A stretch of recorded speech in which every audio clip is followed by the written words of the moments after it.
Welcome back to the channel. Today we are talking about Tennessee Tornado, the last ever aerodynamics looping coaster ever made before they went bankrupt in 1990 or 2001 when building X2. Okay, so let's get started.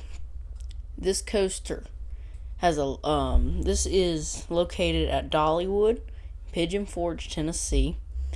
It is toward the back of the park. It's near Wild Eagle, Fire Chaser Express, and if you take a right when you go into Dollywood, you take a right, you keep going up a little ways, you'll find it. Or if you take a left, you go all the way through. You have to go all the way through and around though. It's easier to take a right if you go that way. Anyway, this is one of the biggest coasters that Aero's ever made. It's a terrain coaster, and it also is not jolty. You would expect it to be jolty, but it's one of the smoothest, if not the smoothest, Aero coaster ever built, aside from X2, but X2 is rougher. Anyway, let's go ahead and get into our ride. So you're going to depart out of the station, take a left, go through the maintenance shed, dip down, take a right-hand turn, and then ascend up your 163-foot lift hill, one of the tallest ones on an Aero. Then you're going to dip down, take a right, and go down your 128-foot drop. So it's not too big of a drop. It is pretty big, don't get me wrong. It feels a lot bigger than it actually is. You reach speeds of 63 miles per hour. That's just a little more than Afterburn. I don't know why I'm thinking of Afterburn right now. Has nothing to do with this, but anyway, so once you go down your drop, you go through a massive vertical loop. This loop is so big it moves 20 feet in width. Then you go up into, which has some very good negatives and positives, but then after that you go into a bank turn, an overbank turn, which is pretty nice. Then you go into a vertical loop, another one. Then you go into a Sidewinder / Intelman. They're the same thing. You bank rightwards, go through a bunny hop, and then you slam into the brakes. Those brakes are very hard when you hit those brakes. It will jolt you if you're not braced for those brakes. It's like air forces. So, brace yourself when you hit those brakes. But honestly, let's talk about the other stats. We have 3 inversions, which we just went over: the vertical loop, the other vertical loop, and the Sidewinder. It's pretty short, but it's such a fun ride. Make sure you do it when you go to Dollywood. Make sure you do everything when you go to Dollywood. Just try to do Lightning. Oh wait, Lightning Rod don't have no launch anymore. It's not an issue.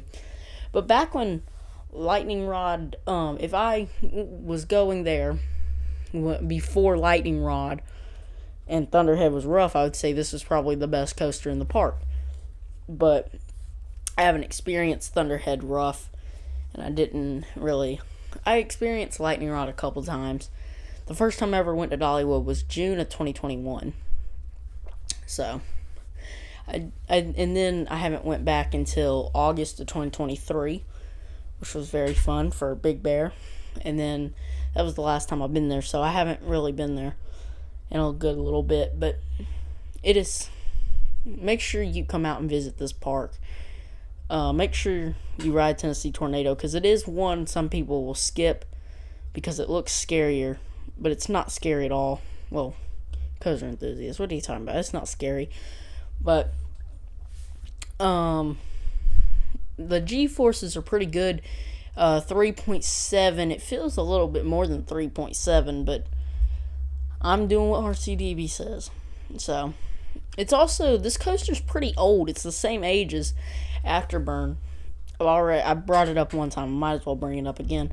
1999, 417, and it's made by RMC's designer Alan, and it only costed $8 million. I feel like in today's economy, it definitely would have been more, but Alright, now it's time for my overall score. So I give this a 8.5 out of 10.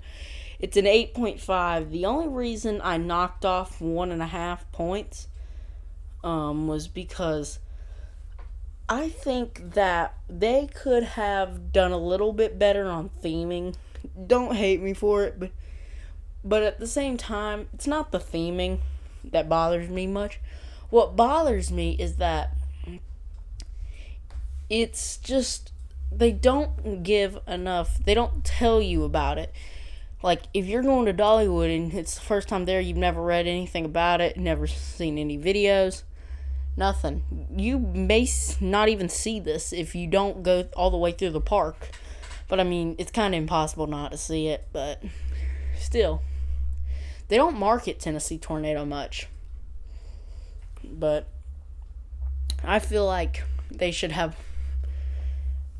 a little bit more on marketing. I'm not saying that it's a bad thing, but also one other reason, I feel like I wish it was longer. I mean, that's not the coaster's fault. That's just us coaster enthusiasts complaining. I wish it was a little bit longer though. Anyway, that's about gonna do it for my review of Tennessee Tornado at Dollywood.